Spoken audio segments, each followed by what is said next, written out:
ফিলিস্তিনের মতো বিদ্যমান বাস্তবতা কেবল আরব কিংবা মুসলমানদের জন্যই উদ্বেগজনক নয়, বরং তা সমগ্র মানব জাতির জন্যই উদ্বেগের বিষয়।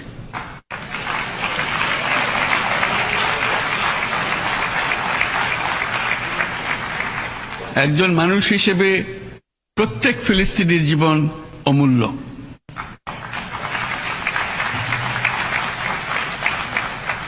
ফিলিস্তিনের জনগণের বিরুদ্ধে যে মানবতা বিরোধী অপরাধ হচ্ছে তার জন্য সংশ্লিষ্ট সকলকে দায়বদ্ধ করতে হবে।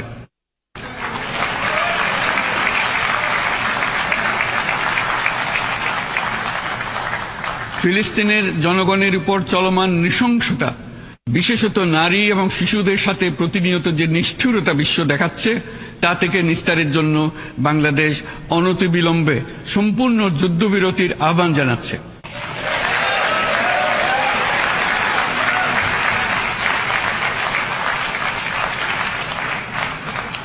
দ্বিরাষ্ট্রভিত্তিক সমাধানেই মধ্যপ্রাচ্যে টেকসই শান্তি আনতে পারবে।